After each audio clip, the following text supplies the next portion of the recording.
எல்லோருக்கும் வணக்கம் நண்பர்களே. இந்த பதிவில் நாம் என்ன பார்க்க போகிறோம் அப்படின்னா, ஆறுபடை வீடுகளுக்குமே தனித்தனி சிறப்பு ஒவ்வொன்றுக்குமே இருக்கும். அந்த வகையில் பழனி முருகன் கோவில் முருகனின் ஆறுபடை வீடுகளில் மூன்றாவது வீடாக சொல்லப்படும் ஒரு சிறப்பு மிக தலமாக சொல்லப்படுது. இங்கு போகர் என்ற மகசித்தர் நவபாஷணத்தால் உருகிய முருகன் சிலை சிறப்பாக அமைச்சிருக்காங்க. முருகனின் ஆறுபடை வீடுகளில் மூன்றாவதாக சொல்லப்படும் பழனி ரொம்பவும் ஒரு சிறப்புமிக்க கோயிலாக சொல்லப்படுது. பழனி மலையில் அமைந்துள்ள இந்த தலத்திற்கு பக்தர்கள் வேண்டுதல்கள் மற்றும் தெய்வ வழிபாடுகளாக நிறைய ஏராளமான மக்கள் வராங்க. பழனி முருகன் கோவில் தமிழகத்தில் பிற மாவட்டங்கள் மட்டுமல்லாது வட மாநிலங்களில் மற்றும் வெளிநாடுகளில் இருந்தும் கூட சுற்றுலா பயணிகளை கவரும் ஒரு ஆன்மீக தலமாக விளங்குதுன்னு சொல்லப்படுது. கோயிலோட நடை காலை 6 மணி முதல் இரவு 8 மணி வரை திறந்திருக்கும்.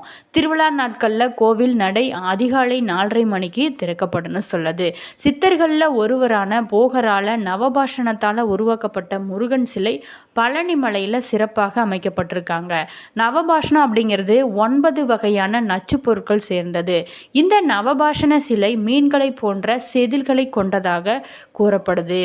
பழனி என்ற பெயர் பழங்கால தமிழ் சொல்லான பழனம் என்பதிலிருந்து உருவானதாக சொல்லப்படுறாங்க. இந்த பழனி மலையில் இன்னும் என்னென்ன சிறப்புகள் இருக்குது அப்படிங்கிறத பற்றி இந்த வீடியோவில் ஃபுல்லாக பார்க்கலாங்க. வீடியோவை ஸ்கிப் பண்ணாமல் கடைசி வரைக்கும் பாருங்கள்.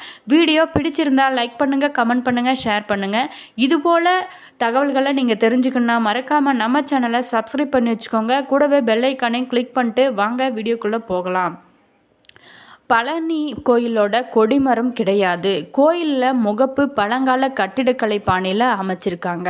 பக்தர்கள் வேண்டுதல்களை நிறைவேற்றவும் தெய்வ வழிபாடுகளை செய்யவும் பழனி மலைக்கு ஏராளமான மக்கள் வந்து குவிறாங்கன்னு சொல்லலாங்க. அருள்மிகு தண்டாயுதபாணி சுவாமி திருக்கோயில் பழனின்னு சொல்லப்படுது. இந்த பழனி தண்டாயுதபாணி கோயில் சுவாமி கோயிலானது பழனி முருகன் கோயில் அப்படிங்கிறது முருகனுடைய சிறப்புடைய கோயில்களில் ஒன்றுன்னு சொல்லப்படுது. இது தமிழ்நாடு அரசோட இந்து சமய அறநிலைத்துறை கட்டுப்பாட்டின் பராமரிப்பில் இந்த கோயிலானது இயங்குது. இது தமிழ்நாட்டில் மதுரையிலிருந்து சுமார் 15 கிலோமீட்டர் மேற்கே உள்ள பழனியில் அமைஞ்சிருக்கு. இங்குள்ள முருகன் சிலை போகர் என்னும் சித்தரால் உருவாக்கப்பட்டதாக சொல்லப்படுது. முருகனது கோயில் குன்றின் உச்சியில் சிறப்பாக அமைக்கப்பட்டிருக்காங்க. இது முருகனின் அறுபடை வீடுகளில் ஒன்றுன்னு சொல்லப்படுது. முருகப்பெருமானோட கதையும் பார்க்கலாங்க. ஒரு நாள் நாரதர் மிக அரிதாக கிடைத்த ஞானப்பழத்தை பரமசிவனுக்கு படைப்பதற்காக கொண்டு வந்தார். அப்போது அதிலிருந்து உமையவள் அந்த பழத்தை தன் குமரர்களான குமரனுக்கும் விநாயகனுக்கும் பகிர்ந்து கொடுக்க ஆசைப்பட்டார். ஆனால் பரமசிவனோ பழத்தை பகிர்ந்தால் அதோட தனித்தன்மை போய்விடும் அப்படின்னு நினச்சிட்டு அவங்களோட 2 பசங்களையும் முருகன் அண்டு விநாயகரை 2 பேர்த்தையும் வர சொல்லி இந்த உலகத்தை முதல்ல யார் சுற்றி வராங்களோ அவங்களுக்கு அந்த ஞானப்பழம் பரிசாக கிடைக்கும் அப்படின்னு சொன்னார். உடனே குமரனோ தன்னோட மயில் வாகனத்தில் ஏறி சுழலும் உலகத்தை சுற்றி வந்தார். விநாயகனோ தன்னுடைய பெற்றோரையே உலகமாக கருதி அவர்களை சுற்றி வந்து அந்த ஞானப்பழத்தை வாங்கி வென்றார். இதனால் ஏமாற்றம் அடைந்த குமரன் அனைத்தையும் துறந்து பழனி மலையில் குடியேறினார். அன்றிலிருந்து அவர் நின்ற இடம் பழனி என அழைக்கப்படுகிறது. பழனி மலை அங்கே வருவதற்கு உதவியவர் இடும்பன். அவர் ஒரு பெரிய தராசின் உதவி கொண்டு பழனி மலையையும் இடும்ப மலையையும் தூக்கி கொண்டு வந்து வைத்தார் என்று புராணங்களாக சொல்லப்படுது. புராணங்களில் இப்படியான பெயர் காரணங்கள் வழங்கப்பட்டாலும் பழனம் என்ற பழந்தமிழ் சொல்லோட அடிப்படையில் உருவான பெயர் தான் பழனி. பழனம் என்ற சொல் விளைச்சலை தருகின்ற நிலத்தை குறிக்குது. அப்படிப்பட்ட நல்ல ஒரு விளைச்சல் நிலம் நிறைந்த பகுதி அப்படிங்கிறதுனால பழனி என்ற பெயரும் உருவானதாக சொல்லப்படுது. முருகரோட சிலை அமைப்பு ரொம்பவும் சிறப்பாகவே இருக்குங்க. முருகரோட சிலை நவபாஷணத்தால் சித்தர்களில் ஒருவரான போகரால் வடிவமைக்கப்பட்டது. நவபாசனம் அப்படிங்கிறது 9 வகையான நச்சு பொருட்கள் சேர்ந்தது. இந்த நவபாஷண சிலை மீன்களை போன்ற செதில்களை கொண்டதாக சொல்லப்படுது. தற்போது இந்த சிலை சிறிது பழுதுபட்டிருக்காதாக சொல்லப்படுது. இரவுல இந்த சிலையின் மீது முழுவதுமாக சந்தனம் காப்பு பூசப்பட்டு காலையில் விசுவரூப தரிசனம் காணும் அனைத்து அடியவர்களுக்கும் சிறு வில்லை பிரசாதமாக வழங்கப்படுறாங்க. இது மிகச்சிறந்த மருந்தாக கருதப்படுகிறது. போகர் தமிழ்நாட்டில் உள்ள பிரபலமான சித்தர்னு சொல்லப்படலாம். இவர் நவபாஷண முருகன் சிலையை செய்ததே மிகச் சுவையான தகவல்னு சொல்லலாம். அகத்தியர் தன்னை நாடி வரவங்களுக்கு பஸ்பம், வில்லை போன்ற மருந்துகள் அளித்து நோயை குணப்படுத்தி வந்தார். போகரோ நவபாஷணம் கொண்டு செய்த வில்லைகளை தன்னை நாடி வரவங்களுக்கு அளித்து வந்தார். அகத்தியரின் மருந்துகளால் சீக்கிரமாக மக்கள் குணமடைந்து வந்தாங்க. ஆனால் போகரோட மருந்துகளுக்கு வீரியம் அதிகமானதுனால மக்கள் அதிகமாக உயிரிழக்க ஆரம்பிச்சிட்டாங்க. இது கண்ட போகர் நவபாஷணத்தால் ஒரு சிலை செய்து அதன் மீது சந்தனத்தை பூசி அதிலிருந்து ஒரு குண்டுமணி அளவுக்கு மட்டும் வில்லையாக தன்னை நாடி வரவங்களுக்கு அளித்து நோயை குணப்படுத்தி வந்தார் என்பது பழனியில் வழங்கி வரும் ஒரு செவிவெளி செய்தியான சொல்லப்படுது.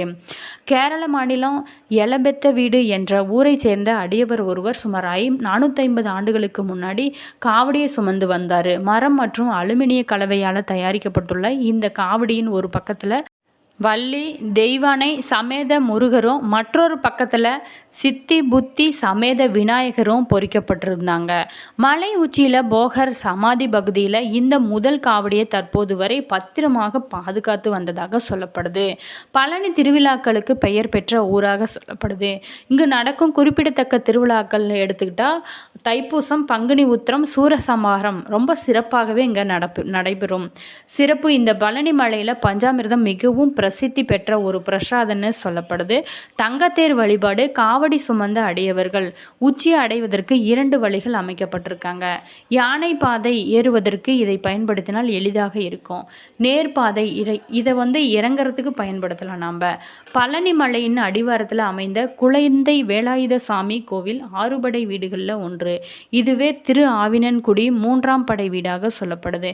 பலரால மலை மீதுள்ள தண்டாயுதபாணி சுவாமி கோயில் ஆறுபடை வீடுகளில் ஒன்று என்று தவறாக எண்ணப்படுகிறது. சங்க இலக்கியத்தில் 10 பாட்டின் முதல் நூலான திருமுருகாற்றுப்படையில் நக்கீரர் சொல்லுவது ஆவினன்குடியே ஆகும். பழனி மலையின் அடிவாரத்தில் இருந்து மலை உச்சி பகுதியில் முருகன் கோயிலுக்கு செல்ல 3 இழுவை தொடரும் ஒரு கம்பிவட இழுவை ஊர்திகள் சிறப்பாக அமைக்கப்பட்டிருக்காங்க. முருகப்பெருமானுக்குன்னு எத்தனையோ கோவில்கள் இருந்தாலும் கூட மிகவும் தனி சிறப்பு வாய்ந்ததாக சொல்லப்படுவது பழனி முருகன் தாங்க. தமிழ் கடவுளான இவரை காண சித்தர்கள் பலரும் வாழும் மலையாகவும் குழந்தை வடிவில் முருகன் காட்சி தரும் இடமாகவும் விளங்கும் இந்த பழனி மலை பல்வேறு அதிசயங்களை கொண்டதாக சொல்லப்படுது. அது மட்டும் இல்லாமல் வாழ்க்கையை மாற்றி தரும் பழனிமலை ஆண்டவர் கொங்கு நாட்டு வியாபாரிகள் பலர் பேத்துக்கும் முதலாளியாகவும் பங்குதாரராகவும் இருந்து வருகிறாரு. முருகப்பெருமானோட 6 படை வீடுகளில் 3ஆம் படை வீடாக திகழ்வது பழனி தண்டாயுதபாணி கோவில். இந்த கோவிலில் தினமுமே ஆயிரக்கணக்கான பக்தர்கள் வழிபட்டு போகிறாங்க. பழனி முருகன் கோவிலை பற்றி பலரும் அறியாத சில விஷயங்களை நம்ம தெரிஞ்சுக்கலாம். இங்கு முருகப்பெருமானை ஆண்டி ராஜ அலங்காரம் என எந்த திருக்கோலத்தில் தரிசனம் செஞ்சாலுமே ரொம்பவும் ஒரு சிறப்பு வாய்ந்ததான்.